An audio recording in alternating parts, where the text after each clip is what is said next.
بسم اللہ الرحمن الرحیم۔ محترم سامعین کرام، آج میں آپ حضرات کے سامنے دل کو چھو دینے والا ایک واقعہ بیان کرنے لگا ہوں۔ قدیم زمانے میں سیب کا ایک بڑا درخت تھا۔ اس درخت کے قریب ہی ایک چھوٹا لڑکا رہتا تھا۔ اس لڑکے کو روزانہ اس درخت کے پاس آنا اور کھیلنا اچھا لگتا تھا۔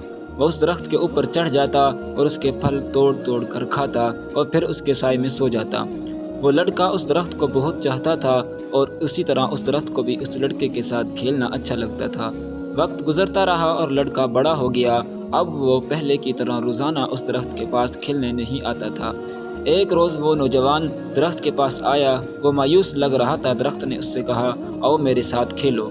نوجوان نے اس سے کہا، اب میں بچہ نہیں رہا، اب میں درختوں کے ارد گرد نہیں کھیلتا، مجھے کچھ کھلونے چاہیے اور انہیں خریدنے کے لیے پیسوں کی ضرورت ہے۔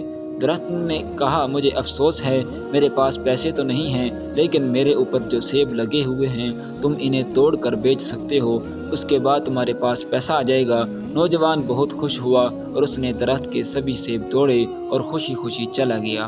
سیب توڑنے کے بعد نوجوان واپس نہیں آیا تو درخت کو مایوسی ہوئی۔ ایک دن وہ نوجوان آیا۔ اب وہ جوان ہو چکا تھا۔ درخت بہت خوش ہوا۔ اس نے جوان سے کہا، آؤ میرے ساتھ کھیلو۔ حسب توقع آدمی نے انکار کر دیا۔ میرے پاس کھیلنے کا وقت نہیں ہے، میرے لیے ضروری ہے کہ میں اپنے کنبے کے لیے کام کروں، ہمیں رہنے کے لیے ایک مکان کی ضرورت ہے، کیا آپ میری مدد کر سکتے ہیں؟ درخت نے اس سے کہا، افسوس ہے لیکن میرے پاس کوئی گھر نہیں ہے، پھر بھی اپنا گھر بنانے کے لیے تم میری ٹہنیاں کاٹ سکتے ہو۔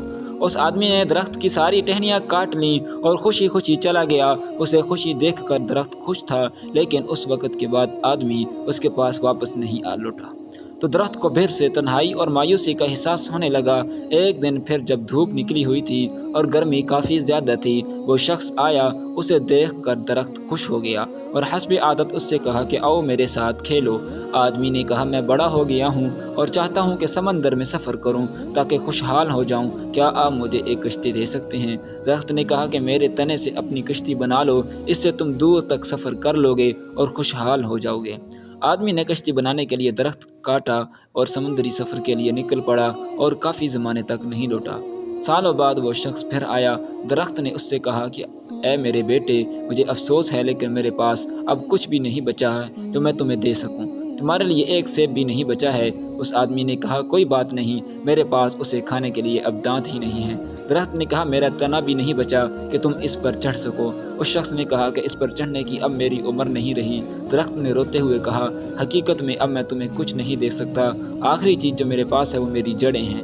اس وقت اس آدمی نے کہا، اب مجھے زیادہ چیزوں کی ضرورت نہیں ہے، اب مجھے ایک ایسی جگہ چاہیے جہاں میں آرام کر سکوں، زندگی بھر کام کر کے تھک چکا ہوں، پرانے درخت کی جڑ ٹیک لگانے اور آرام کرنے کے لیے سب سے بہتر جگہ ہے۔